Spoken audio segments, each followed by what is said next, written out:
Salve, salve, areneiros e areneiras. Agora vamos tratar de finanças. Vamos tratar de dívida do Vitória, vamos explicar como é que essa dívida do Vitória explodiu, como é que tá a situação atual. Porque assim, no último vídeo eu tratei a respeito do exercício 2024. E algumas pessoas pediram para que eu trouxesse uma evolução da dívida do Vitória, né? Como é que o Vitória tá hoje, como é que o Vitória evoluiu nos últimos anos. E hoje eu vou trazer um resumo de 2020 até 2024, mas trazendo um resumo das movimentações da dívida do Vitória de 2021 até 2024. Esse retrato é importante porque justamente equivale à gestão do presidente Fábio Mota, né? Então por isso que eu vou trazer essas informações. Então, assim, hoje a gente vai falar sobre parte contábil, dinheiro, dívida, SAF.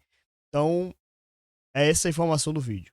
Se você gostar desse tipo de informação, deixa o like, já se inscreve, já compartilha esse vídeo nos grupos, já hypa pra poder dar aquela fortalecida, porque agora a gente vai tratar do fato que o Vitória não tem dinheiro. Eu vou tentar explicar aqui um motivo claro, um motivo real, por que o Vitória não tem dinheiro, porque o Vitória não consegue competir. Eu falo, por que a bola não entra por acaso? Por que o Vitória não tem dinheiro para contratar? É por conta desses motivos que eu vou trazer aqui agora. Então, já vão deixando o seu like. Se você tiver alguma dúvida, já avisa, já manda comentário para a gente trazer uma parte 3, quem sabe, das dívidas do Vitória. Bom, preciso de dois conceitos de vocês. Eu vou explicar os dois. Primeiro, o conceito de passivo descoberto. O que é um passivo descoberto? É o passivo que você não consegue pagar.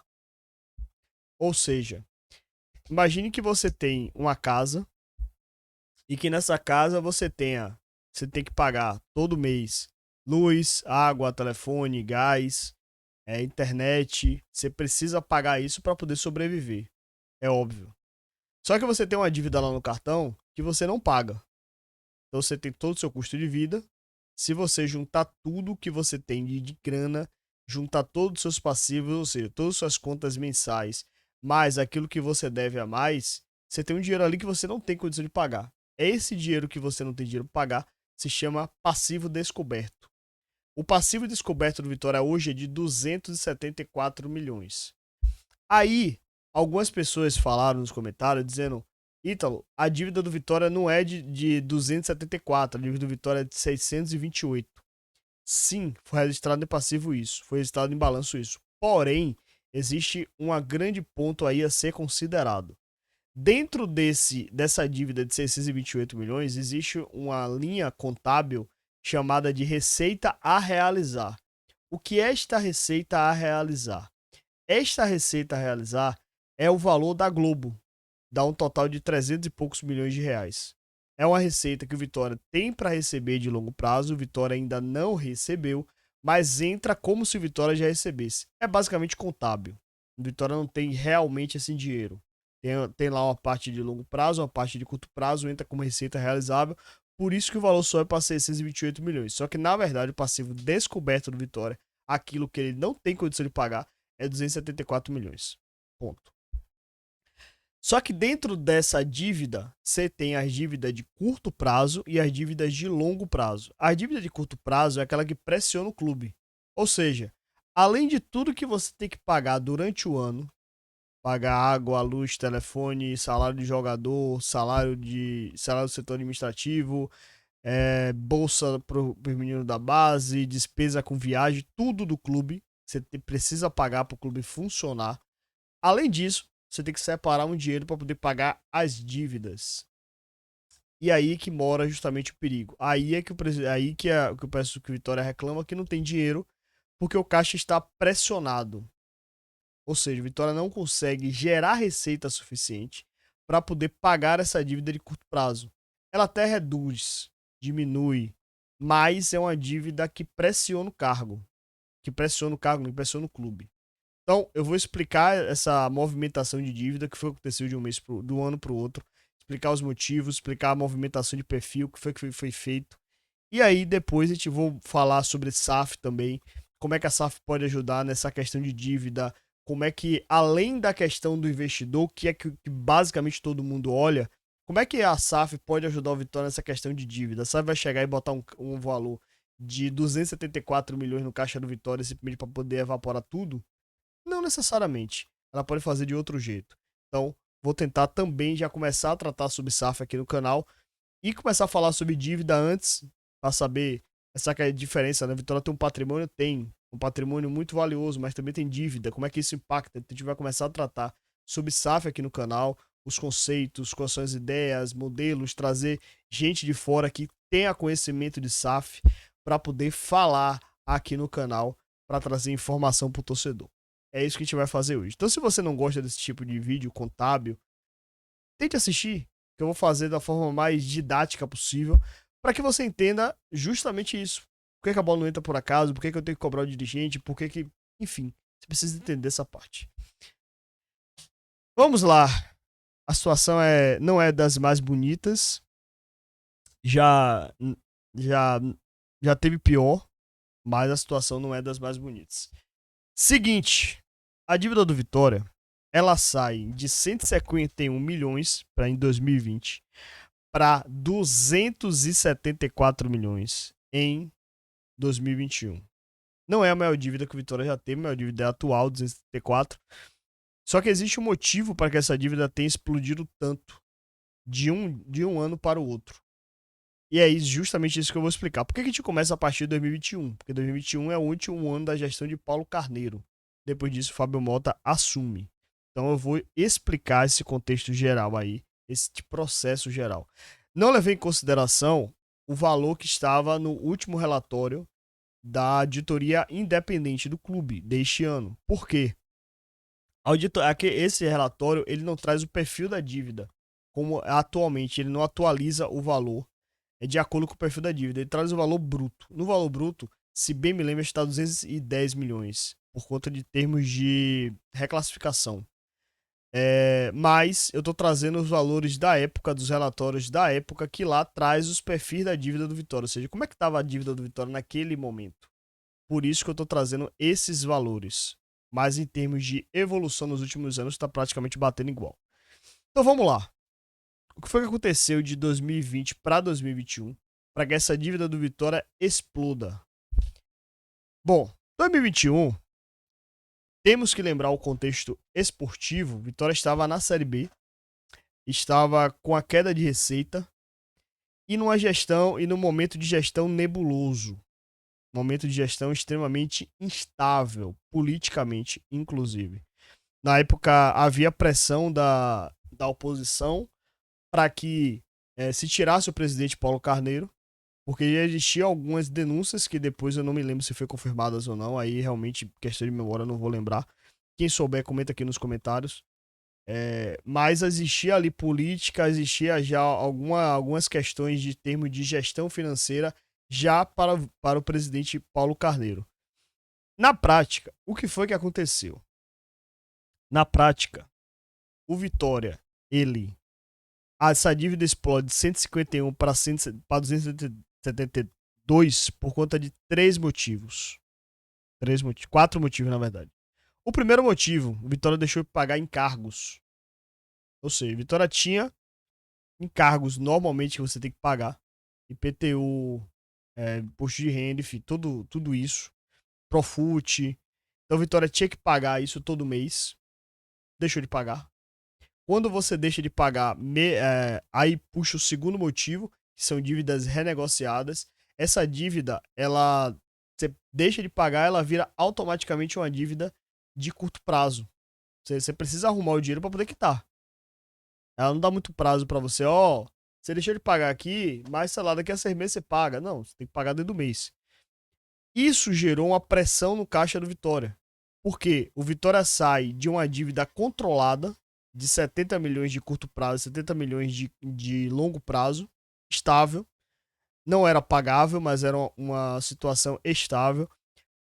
De um ano para o outro, para 160 milhões de curto prazo e 82 milhões, se não me engano. Não, 112 milhões de longo prazo. Ou seja, de uma hora para outra, basicamente o Vitória tinha 6 milhões por mês a mais para poder pagar. Isso se torna mais de 10 milhões por mês para poder pagar. Isso acaba com o caixa do clube, né? Além disso, Vitória teve que reconhecer as dívidas do Vitória S.A., teve que botar para dentro do balanço. Na época era de 37 milhões, hoje é de 43 milhões. A gente não tem o balanço do Vitória S.A., mas sabemos, por informações do relatório de auditoria, que essa dívida hoje é de 43 milhões. Ano passado apresentou um superávit de 4 milhões de reais. O Vitória ainda movimenta a questão de grana, time mania, imposto, enfim, tudo lá. Em 2023 deu um déficit de 9 milhões de reais. Então a dívida está oscilando ali, por enquanto está em 43 milhões. Isso consta já, está dentro da dívida dos 274 milhões, obviamente, né? E além disso, o Vitória tem uma queda de receita. Então, você deixa de receber dinheiro, automaticamente você deixa de pagar a dívida. Se você deixa de pagar a dívida, essa dívida deixa de ser negociável, deixa de ser administrável para ser uma dívida que explode. Automaticamente você pressiona o seu caixa, seu fluxo de caixa, você fica sem dinheiro, não consegue investir e aí vira uma bola de neve. Ponto. Aí é basicamente o que aconteceu. Em 2022, por que a dívida do Vitória cai de 272 para 234, 243 milhões? E aí foi o grande lance da gestão de Fábio Mota. Depois eu vou mostrar a evolução, a evolução do gráfico da dívida de curto prazo e de longo prazo para vocês entenderem o que foi que de fato aconteceu. E é gritante o que aconteceu. O Vitória consegue renegociar na Receita uma dívida e passa a pagar. Teve parte da dívida perdoada, outra parte parcelada, parcela em 117 milhões de reais. Modifica o perfil da dívida, sai de uma dívida de longo prazo de 160 milhões para uma dívida de 108 milhões, se bem me lembro. Isso acontece, isso faz com que o caixa se torne administrável e a dívida que era de curto prazo se torna de longo prazo. Ou seja, Vitória muda o perfil da dívida e isso você alivia o caixa. Não de forma definitiva, mas você mantém o negócio ali controlado. Isso aí, inclusive, essa manobra, essa renegociação fez com que o Vitória apresentasse superávit de 34 milhões. Exatamente por isso, por conta dessa renegociação da receita. Em 2023, a dívida aumenta. Por que a dívida aumenta? A dívida aumenta porque houve um aumento do custo operacional e não tivemos novas receitas. Vitória sobe da B para A, precisa investir mais, o caixa não está adaptado a isso, porque você, na Série A, os primeiros anos você precisa investir mais para gerar mais receita, participar de mais competições internacionais, você tem mais jogos da TV, você tem melhores bilheterias, você começa a receber a premiação, isso reforça seu caixa, e você vai melhorando, isso é cíclico. É por isso que é importante o Vitória não caia, para que ele consiga manter a receita alta e consiga equilibrar o caixa ao ponto de você, já no planejamento, e cumprir esse planejamento de ter mais receita do que despesa. Então, em 2024 você tem um aumento da dívida por conta disso. Em 2025, em 2023 já esse aumento, em 2024 já tratamos em outro vídeo. E agora eu vou mostrar justamente a questão do perfil da dívida, que eu acho que é o ponto importante aí para este vídeo hoje. A dívida do Vitória de curto prazo, ela sai de 77 milhões em 2020 para 160 milhões em 2021. A dívida de curto prazo, de longo prazo, ela sai de 71 milhões para uma dívida de 111 milhões. Ou seja, você tem um aumento absurdo de um ano para o outro, é justamente o aumento de 151 milhões para 272 milhões. Aí em 2022, a renegociação, ela faz com que a dívida de curto prazo reduza, cai em 52 milhões, se torna um negócio mais administrável, mas a dívida de longo prazo, ela continua crescendo, porque você transformou o perfil da dívida. Ou seja, a maioria das suas dívidas de curto prazo, ela se torna de longo prazo, porque você parcela, e aí essa dívida de longo prazo aumenta e a dívida de curto prazo diminui.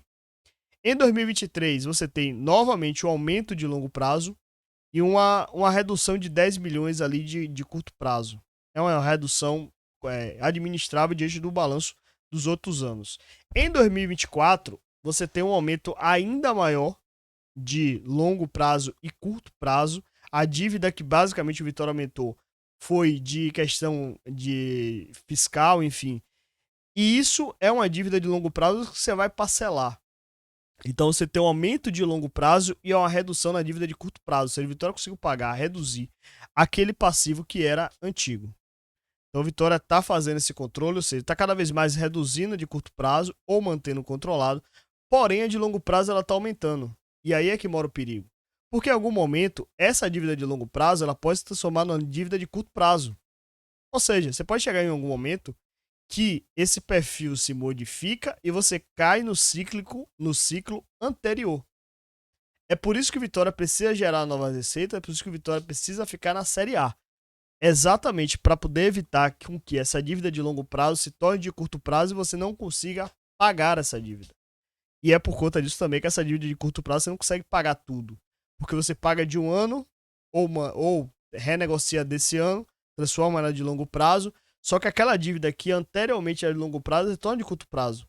E aí ela volta de novo pro caixa. Por isso que essa dívida do Vitória nunca diminui muito, a não ser que você consiga reparcelar, pagar, enfim, gerar novas receitas para você ir trabalhando e administrando o clube. Essa dívida do Vitória se tornou administrável, mas é uma dívida perigosa. Porque imagine vocês, se o Vitória cai em 2025, o Vitória tem uma redução na sua receita. Logo, você não vai gerar mais receita, você vai precisar fazer mais dívidas, você não consegue pagar, se a dívida vai lá, aumenta. Então, esse é o grande motivo por isso que o Vitória precisa gerar novas receitas. Aí você me pergunta, Ítalo, qual é a solução? Como o Vitória sai desse buraco que ele está hoje colocado, né? Você tem dois motivos. Você tem duas situações. Primeiro, básico, matemático, se manter na Série A, gera novas receitas, não gera novas dívidas, paga as dívidas, tenta renegociar de longo prazo para de curto prazo para longo prazo, de forma que ela se torne administrável. Basicamente isso.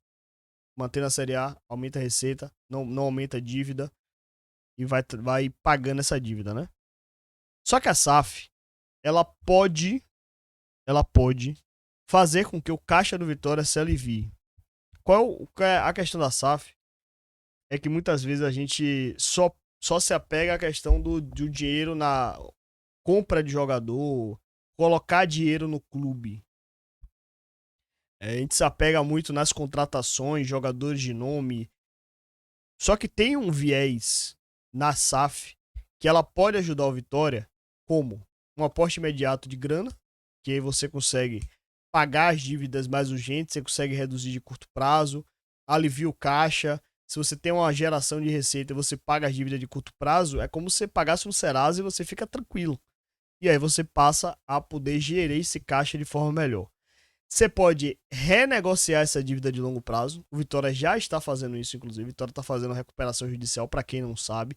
Essa renegociação judicial que foi iniciada no ano passado, você vai justamente pegar essa dívida de longo prazo com o fornecedor e tal e renegociar ela, tentar desconto para você paga à vista, recebe desconto nos juros e você reduz e você consegue englobar melhor.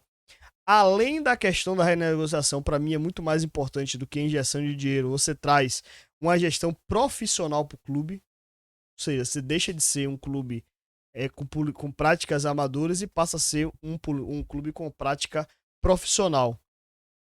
Você pode também fazer um outro processo que é separar as dívidas. Algo parecido com o que o Cruzeiro fez. O Cruzeiro se tornou SAF, o futebol passou para o Cruzeiro SAF e as dívidas ficaram com o Esporte Clube Cruzeiro.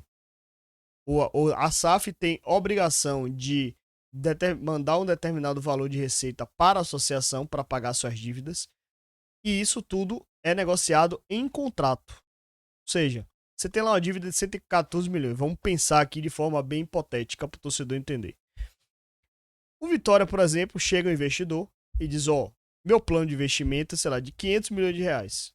Eu vou pagar esse ano, eu vou lhe dar 250 milhões. Você vai pagar os 114 milhões de curto prazo, vai passar o futebol pro meu nome. Esses outros 136 milhões eu vou investir no time de futebol. Beleza. Para o ano, Conforme eu for gerando receita, eu vou mandar o dinheiro, um valor que você consiga pagar suas dívidas de longo prazo, já renegociado na SAF, para que você consiga zerar o seu passivo. E aí você fica um clube saneado. Então, você pode fazer esta separação, ou se não, se o investidor quiser, manda logo o checão, já paga logo tudo, como o Bahia SAF fez, por exemplo. Continua mandando dinheiro para a associação, porém, um valor menor, obviamente, para poder ir administrando os outros pontos da associação.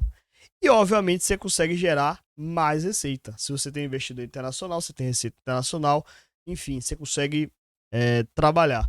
Mas a SAF em si, ela vai proteger o clube contra transfer bans, contra bloqueio judicial, porque o futebol vai seguir sendo gerido pela SAF e o Esporte Clube Vitória segue sendo trabalhado pela associação, pelo presidente da associação. Então a SAF em si, ela tem também este viés, um viés mais de governança. Então muitas vezes a gente pensa na SAF no modelo mais amplo de investidor, do cara que vai botar o dinheiro no futebol e simplesmente sair contratando Deus do mundo, mas também tem esse viés muito importante no sentido de tratar essas dívidas, que eu acho que é o ponto principal para o Vitória. O Vitória consegue gerar receita, tem um potencial imenso de gerar receita, só que a dívida estrangula o caixa do clube. Então, a Vitória precisa equilibrar essa conta e talvez esse equilíbrio de conta para o Vitória respirar de fato só venha com a SAF. Acho que Vitória Associação talvez não tenha capacidade de fazer com esse pagamento de dívida. Talvez o que o Vitória Associação tem mostrado nos últimos anos, que ele talvez consiga administrar essa dívida. Ele consiga manter a dívida de maneira controlada, ano após ano. Mas em algum momento ele vai se tornar, ele vai se estrangular de novo. O Vitória vai voltar a cair justamente por conta disso. Por conta dessas dívidas do passado que em algum momento precisará ser paga. E aí, se você tem um cara que não tem se você tem um cara na associação que não tem uma noção de administrar esse passivo muito grande, talvez ele, na hora que ele perceba tá pressionado pelo futebol, ele simplesmente se esquece da dívida, joga tudo no futebol, tenta se salvar, o time não consegue salvar e cai. Aí a bola de neve é muito maior. A gente precisa entender essa questão de dívida até para poder pedir SAF, até para poder saber cobrar o presidente. Por isso que eu trouxe esse vídeo aqui, um vídeo um pouquinho mais longo, mas é basicamente isso que eu precisava falar com vocês sobre a dívida do Vitória. E aí? Ficou tudo entendido? Você tem dúvida? Comenta aqui embaixo, quero saber a sua opinião. Se tem algum contador aí no canal que quer dizer, Ítalo, você falou uma grande besteira, comenta aqui embaixo. Ítalo, você falou alguma coisa muito errada, comenta aqui embaixo. Ítalo, não é o que você tá pensando, tá errado.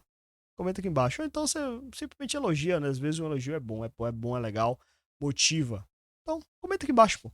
Quero saber sua opinião. E se você chegou até aqui e não deixou seu like, deixa seu like, se inscreve no canal, ative as notificações e já fui!